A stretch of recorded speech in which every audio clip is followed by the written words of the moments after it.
All right, everybody, welcome back to the channel, PokeMaineEvent here. Today we're going to be talking mostly about the Frankfurt VGC Regional Championships, which is the first Regulation H tournament to complete the season. There was also the Monterey Regional Championships, but there's not that much data out besides the winning team, which I guess we could maybe go over. We'll see how I feel at the end. But for now, we're going to focus on Frankfurt, which was obviously a much bigger tournament in size, not like in meaning, but just in physical size, with 742 different players showing up to this tournament, as you can see here.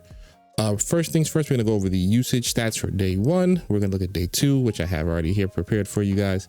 Maybe like top 16, but we're actually gonna start with the actual winning team. So if you just look at the actual winning team, the tournament was won by Emanuele Briganti. I hope I'm saying that correct. The team on its face looks, very, very standard, but it does have some things that make it different to other teams of its ilk. The Qotd and the Incineroar are very, very normal, very, very typical sets you see for that. So we can actually skip right past those. The Sneasler uses the Grassy Seed set, which is obviously something you have seen before as well. However, it's Close Combat's Acrobatics, Swords Dance Protect. So it doesn't actually use its poison stab at all. No dire claw, no gunk shot, nothing, right? Not even poison jab. Just using acrobatics, close combat with the Grassy Seed. Obviously acrobatics, you get a doubled attacks power when you use up, you're not holding an item.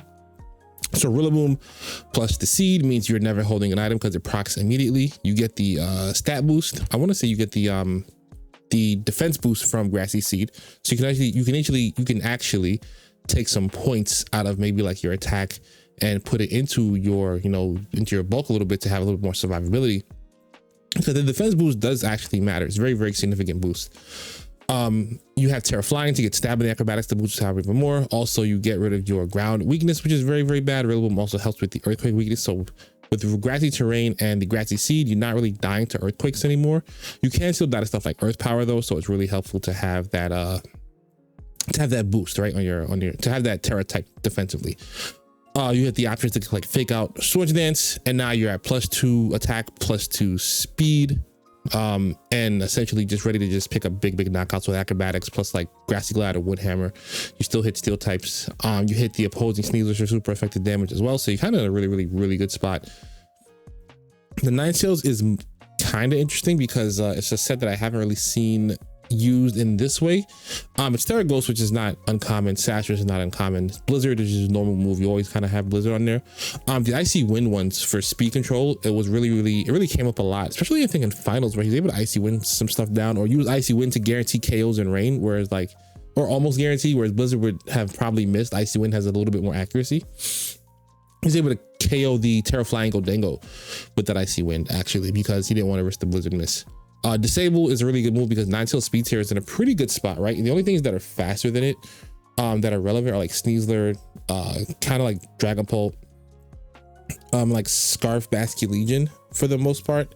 But like if a Scarf Basculegion clicks a move into your slash Ninetales and you just click disable instantly, it's just gonna like struggle, right? So it's or you like Icy Wind something and then you disable it, right? And then you're like really, really in good shape. So disable is really good. Some people run Encore and disable. This one just has protect, disable, Icy Wind, Blizzard. So it's mostly support with the option to do damage as well. No Tera Ice, no Never Melt Ice, no Choice Specs. So definitely more fully supportive Ninetales. Rillaboom is pretty standard Tera Fire, high horsepower view turn, which is still pretty actually the standard in Reg H. This is where the thing gets really like saucy. It's the Tera Electric Blood Moon. So people were like wondering why Tera Electric. I think Tera Electric is actually really, really good. Reason being, it's just good into like the rain matchups, which Ursaluna normally can't come to realistically, because the water types are really bad for it. And if you tear out of that, you get hit by Electro Shot. And also like Qotd is a bit of a tough matchup, excuse me, for Blurster sometimes, because its Spadef stat is not that great. So electric means that even if you Tera, you give up your ground immunity to electric type moves, but you still resist them, right? So it's not really that big of a deal. You lose all your natural weaknesses to stuff like water and grass, which is really, really helpful. You resist steel, which is really helpful because Make It Rain, Flash Cannon, things like that are very, very common in the format. You have Blood Moon and Earth Power. You have no Hyper Voice here. Earth Power is still just a very strong move, so it doesn't really matter that you don't have Hyper Voice. Obviously, he won the whole tournament, right? Blood Moon is still a nuke. Earth Power is still very strong. He has Yawn, and lefties as well. So this set works out so where you lose a lot of the power in like Hyper Voice and Life Orb and Tera Normal, you gain in longevity, right? You put something to sleep, you click Protect, now it's sleep. Now maybe you get to click 2 or 3 Earth powers into it, right? Or you can click Blood Moon, Earth Power, Blood Moon, right? You maybe get 3 attacks into there, and you get to regain your health at the same time, right? So you stay in the field so much longer. There were games I was watching on stream with this Ursaluna where like its health would be down, and then the next thing you know, it's like almost at full again between grassy terrain and lefties. It's actually just kind of stupidly strong together. It's actually really, really insane. And I think it was really key to his run, because if you look at the team itself, like Sneasler is not great into Gholdengo, Rillaboom is not great into Gholdengo, Ninetales is not great into Gholdengo as it is, right? And Gholdengo mirrors themselves, like instant Gholdengo mirrors can be a bit annoying to play. But if you have something like this that can help you beat the instant and Gholdengos, now you're in business, right? So I think this was a really, really good meta call. This is something I 100% expect to see pick up. I don't think it's going to be the #1 set, but like, I mean, it could be. But I think it's something that if you're not considering in your team building going into like Pittsburgh and Milwaukee, you are not paying attention to the right things. This is absolutely something that I expect to see. And that's the team. Congrats to Emmanuel Briganti for winning. And let's go ahead and look at the usage numbers. As you can see, we have Gholdengo as the #1 most used Pokemon on the tournament overall, as far as like day 1 is concerned. As you can see here, we have the 742 teams. At 38%, it is tied with Sneasler actually at 38.2, like literally exactly tied. That's so rare. With Sneasler for top used Pokemon in the format. I generally thought Sneasler would be #1, but Gholdengo is obviously like the anti-Sneaslermon, so it kind of makes sense that they're both at the top, right? And that they both won the tournament. As you can see here, Incineroar is #3, right behind those two. We're just on 1 less team overall, 283 teams as opposed to 284. Rillaboom, not much of a drop off there either at 35%. Dragonite is also basically at 35%. Having 1, 2, 3, 4, 5 Pokemon at 35% is a bit surprising. I didn't think we'd see 5 of them that high. Especially because like Reg H, like I know there's a lot of like top heavy Pokemon, but even at the middle and the bottom, like there are Pokemon with like double-digit usage, right? Like you can see here 10, 13, 12, 12, 12. So you would think that the usage would get a little bit more broken up, but at least after the first 4, these 4 feel so splashable. Dragonite is obviously very splashable as well, but like you still have to have the right composition to make it work. But yeah, 35%, 25% for Annihilate is more than I thought, because Annihilate is one of those mons that like you always see people talk about in practice with online, but then when you go to tournament, it's just not that big of a factor. But it was really good in this one.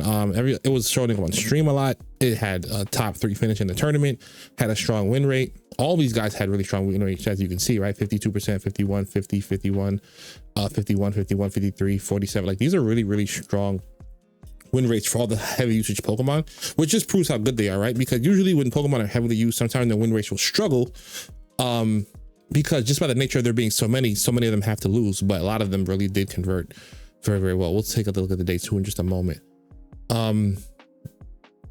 If you go a little bit further down, Amoonguss, which was in a weird spot, still had a decent win rate, right? In a really high usage, 17%, 48% win rate. So it's not terrible. It could have been a little bit better. Maybe the fact that it's not above 50% showed that it is in a bit of a rough spot right now. It's just like the most common Amoonguss like sets are just really, really rough into Sneasler and Indeedee. And as you can see, Sneasler was the highest used mod, and Indeedee male is top 20, right? So it's still right there. I do think the Clover Cloak Amoonguss set helps nullify some of that, but most people, as you can see, are still on Citrus Berry, which is not completely helpful in that matchup because they can really overwhelm that berry's damage at times. And then yeah, you may put something to sleep, but you take so much damage at that point, it's just not that helpful. There's a lot of Tera Grass in the format, I'm pretty sure. Yeah, you see here like the Tera types on the right, the most common ones overall. Ghost, because Incin kind of uses a lot of Ghost, and so does stuff like Ninetales. But then Grass is like top 5, right? So a lot of Tera Grass. If you go to the top items, Safety Goggles is on 48% of like Pokemon, or teams I should say, right? Or no, actually, yeah. So it's really used item. So it's really rough for Amoonguss to do its thing the way it really, really wants to. I bet Annihilate is one of those goggles users. Yeah, so Annihilate, for example, right? Like Annihilate with like 52 Annihilates, 27% of them had Taunt, and 40% of them had Safety Goggles. So that makes it really, really rough for something like Amoonguss to function at its peak. And like the Amoonguss, also you would think it'd be a little bit better because if you look at the win percentage here, it's on the win percentage. It's on the same team as a lot of other mods that have win percentages that are high, but it's on the it's on teams that were not doing that well either, right? Like Ursaluna win rate under 50%. Where's Pelly? Pelly is at exactly 50%. So the rain teams didn't do terrible, but like Sinistra had a better win rate than Amoonguss, and it was a lower usage as well. Because it probably doesn't need its rage powder to function because it can do things like set up trick room. It can heal with life dew and heal itself. It can strength stab. It can also throw out burns. So I think that Sinistra is an option for people who want something that's Amoonguss like, but don't feel like the Amoonguss is performing as well for them. Let me go ahead and close some of that up just so we can keep looking. Volcarona performed pretty solidly. Not just Lola won the tournament, had a really good win rate going into really good win rate in day 2. 54% is one of the higher ones I've seen. Actually, let's go just do this. Let's check out the highest win rate for all. Let's look at the ones that matter though, right? Because 2 of them having a 64% win rate doesn't really mean much. 1 having a high win rate doesn't really mean much. Magmar, it looks like it actually outperformed Electabuzz as far as win rate, which is surprising to me because I like Magmar better, but I thought that Electabuzz was better than Magmar overall just because it has so many advantages to stuff like rain and like Dozo and stuff like that. But I don't even see Electabuzz here. Am I missing something?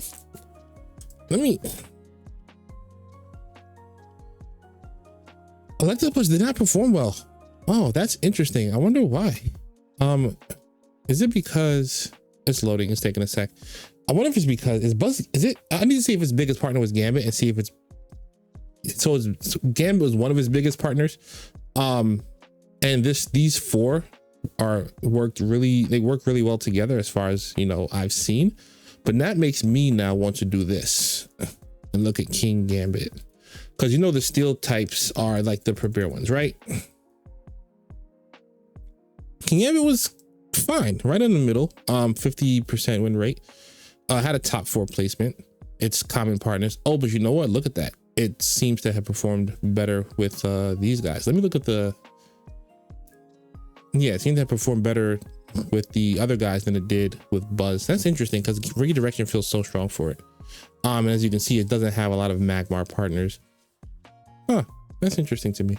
But anyway, I'm rambling on about the day 1 stuff. I want to move on to day 2 just to see how these things converge. 107 teams made it to day 2, and if you can see, there's not that much change. It does look like Ursaluna jumped into the top 6. Blood Moon Ursaluna. Let me actually just reset this because I want to make the little comparison there, right? Let's go by usage again. So yeah, Annihilate was here and normal Ursaluna was here. This was 25% usage. And then day 2, it jumped up to 30%. So that means it had a really, really good conversion rate. And obviously it won the whole tournament as well, right? Let me see how common the Tera type of electric was. Can I see that? Yes, water, normal. So there's 2 electrics and 1 won the tournament. So it wasn't actually the most common at all. Water was the most common, which is also surprising, right? Because I knew water was picking up. 57% of the day 2 ones being water is not what I expected to see. I was expected to see like Ghost, normal, and you see here Ghost and normal are on the list, but not even close to the most common. This is water was so high. Assaulters was the most common one. Lefties was the second most common. Life Orb was actually almost last place next to Focus. That's just crazy. But like Life Orb, people are dropping the Life Orb in the name of survivability because if you can just stay on the field longer, you can do more damage over the course of a game. I kind of respect it. Blood Moon obviously stays on there. Vacuum Wave because if the most common one is the Assault Vest, then Vacuum Wave will be the most common 4th move over Protect. So that just kind of just makes sense. 6 of them did run Yawn. Yawn did win the tournament, so expect that number to go up. 2 with Combine is kind of crazy. Combine is nice, but I didn't expect to see anybody running Combine Blurch at this tournament. So I think you need to look out for Electric and Water. You need to look out for AV. And lefties, you need to look out for the Vacuum Wave and Yawn. So you have to cover a lot of different things if you're going to a tournament soon. So good luck to all of you guys. Annihilate, want to see which Annihilate did really well. So on day 2, Citrus Berry and Safety Goggles did much better than the lefties one as far as making it to day 2. Rage Fist, Drain Punch, obviously. So the setup Annihilates with bulk up did better than the close combat ones, it looks like, as far as making it to day 2. But it still did very well, right? 40% of them having close combat. So it's also like what makes this format so hard sometimes is that you have to cover for stuff like Rage Fist, Drain Punch, Bulk Up, Annihilate, and also Close Combat, Final Gambit, Taunt, and Coaching, and U-Turn, and Choice Scarf. So it can be very, very difficult for people to cover for all these things in their team building. So I can understand some people's frustration with the format. The Golden, I'm pretty sure the Make It Rain Nasty Plot set is like way overpowered compared to like the other ones. Everyone's using Life Orb for extra damage. So Life Orb makes it so you can get one Nasty Plot up and just click Make It Rain without anything to get like 2 and 3, right? Or you could just click Make It Rain with boosted damage. So I think Life Orb is probably its best item right now. Grassy Seed was okay. Choice Specs is really strong, but it can be a little bit bait sometimes depending on the way you like to play, depending on like the teams you're facing. Especially stuff like Tera, Electric Blur, so your friggin' Choice Specs, they protect, you lock into Make It Rain, they Tera, you just like get blown up, right? So you have to keep those things in mind. Life Orb is just much more of a versatile item. Instant obviously is his biggest partner because it helps keep him safe. Instant, we don't need to look at his most common sets. Sneasler, we kind of know what they are, right? Close Combat, Dire Claw, Protect, and then Coaching, Fake Out, Throw Chop. Like those are always going to be its fourth moves. The Dragonites, I actually do want to look at the Dragonites because they are all loaded dice, yes. I need to see if they're all just running the same. Okay, so I don't like this set anymore, personally. For Dragonite, it obviously did very, very well, right? Because it 41 of them made it, and 40 of them made it using, 36 of them made it using just Haze over another attack. But 11 did also make it using Extreme Speed. I prefer to have a second attack just so that you're not walled by anything, in a sense, because if you run into Fairy types with a skill shot and you've already lost your ways to hit Fairy types, you just can't win the game anymore. But Extreme Speed helps nullify some of that. So does Stomping Tantrum. So does, and just any other attack, I think, helps massively. All the Tera types for the Dragonite are mostly Fairy. I think Steel is going to continue to pick up because I think Steel is really good, especially in the Dragonite Sneasler mirrors. I know you're thinking like Steel's not good into like into what's it called?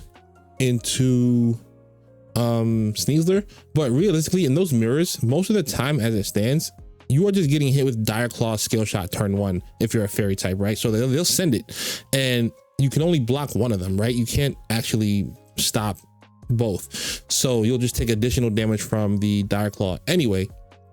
Whereas Steel, you're at least immune to it, and it gives you a chance to try to take the Sneasler out beforehand, right? Because you are immune to Dire Claws, and they have to make the weird reader click in Close Combat turn 1. And like, let's say they get it right, you still have multi-scale up, right? So it doesn't actually benefit them anyway, because now they're just more guaranteed to die to Scale Shot. So I think Steel is something that you should consider. If I was going to a tournament right now, I'd be using Steel Dragonite personally. So we go even further down, you see a lot of the top mons kind of stay the same. Amungus's win rate did not really improve at all. Poor guy, King Gambit stayed pretty well. Let me see where Electabuzz and Magma are, because they're the premier redirectors. Cine also fell off a little bit though, so I wonder like what is the issue with the grass types right now that aren't Rillaboom.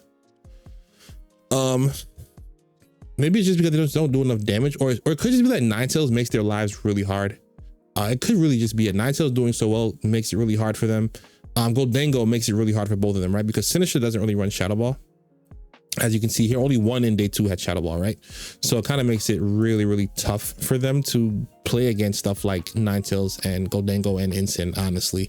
So I can see why they're struggling a little bit. Dondozo did not have a very good showing, 11 in day 2, which is not bad, but 47% win rate.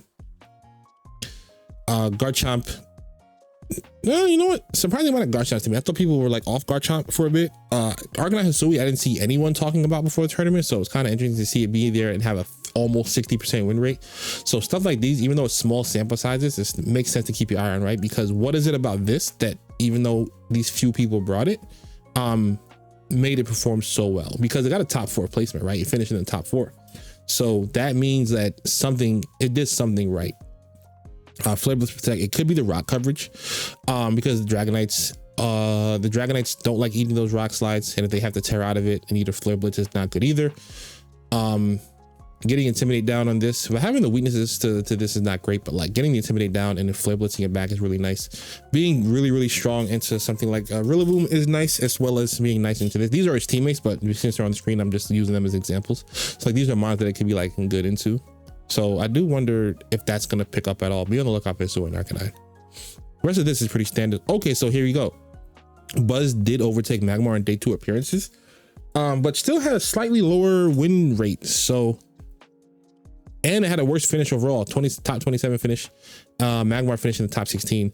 So I wonder what about the meta is making Magmar a little bit better. Burning Jealousy is probably it, because the fact that 2 Burning Jealousies made it into day 2, into a meta where things are setting up, like King Gambit is setting up. Dragonite is getting set up on its speed, right? When it clicks Scale Shot, so you can like burn it. Sneasler, and people switch in and they get their, you know, Unburden boost and they get a +1, you burn them. Clear Smog is good into like Dozo. Wisp is good into the physical attack. Like, he has a lot of really good tools, and you know what it is? The meta is so physical leaning overall that I think it just makes sense, right? Because you look here, like Sneasler, Rillaboom, D-Knight, right? Obviously Qotd like a special attacker, but like the next like 3 out of the next like attackers, they're all physical. Blursa picked up a lot, but Annihilate, another physical one, and then you have your special one here, special, but another physical one. Volcarona, then you have physical, special, physical. Can't really burn Ursaluna, but you get the point, right? Physical. So like it's very like physical format, whereas Electabuzz offers like more speed control with like E-webs, but you have other ways to get speed control, I guess, right? But not enough ways to mitigate physical damage into the clear amulet mons, the wider Pokemon, stuff like that. So it kind of makes sense that Magmar is doing very, very well, at least in comparison to Electabuzz. Not a lot of Charizards, not a lot of Sun. We're gonna go into the top 8 now and just take top 16, just see who just really excelled. I actually think for top 16 we'll look at like team comps. So this is the Arcanine team that David Carrier, I should try to say these things correctly, used. Snarl, Draco Meteor, Taunt, Protect. This team is really interesting. They used it as Spathra with speed boost and Tera Psychic, Expanding Force, and Helping Hand. They get a lot of damage out because they're Life Orb, right? And it's hard to continuously outspeed them. And it has Dazzling Gleam, so they can get damage into the Steel types. Pardon the screen being cut off. I moved it over so Lab Mouse would look better, but it's fine. Actually, what I'll do is I'll move my Dango Buddy for you guys. So the Arcanine Hisui is Mirror Herb. Okay, so that kind of makes more sense to me that I'm looking at the item it held, because I've seen people use Mirror Herb, but the issue with Mirror Herb on most Pokemon is that like they still need to be able to go fast and do damage, right? Like Mirror Herb Instant is something I don't like, because like, yeah, you get the +1, but Instant likes to switch off the field, right?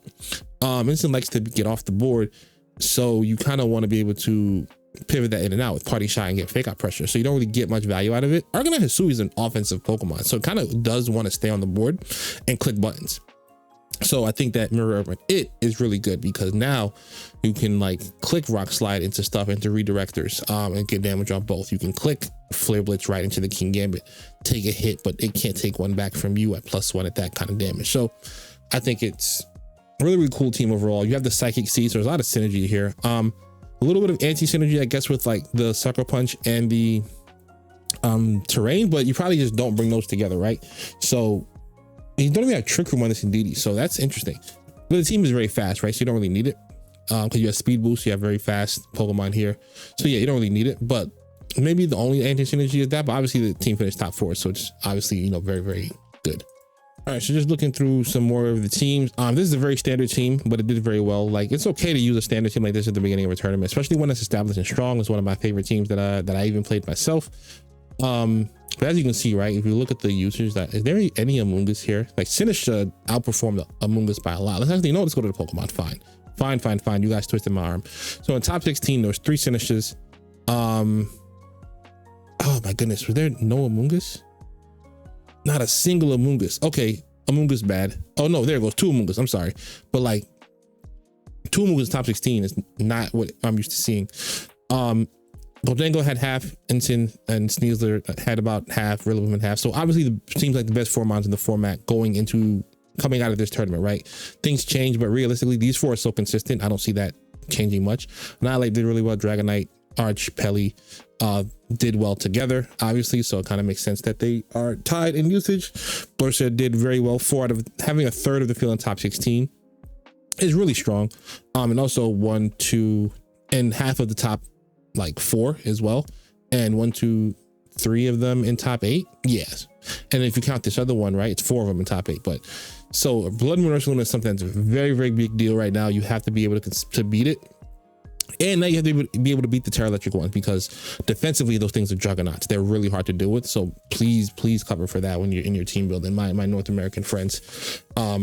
Bash Legion did, you know, solid getting into 4 of the spots. Didn't do well in top 16, but the tournament gets much harder then. Gambit had 4, didn't do very well in top 16. So it seemed like Gambit has, I had thought that shout out to my friend Olivia, who's a really good player, that Gambit had like a higher ceiling but a lower floor, in a sense, because of how difficult it could be. But it seems like the floor of Gambit, people were doing well with it going into it, but the ceiling, like in cut, it's really hard to accomplish. Like if you look at this, Godengo in top 16's win rate 60% almost versus the other steel type Arch 50%, and then Gambit 33, right? That's actually really concerning for King Gambit.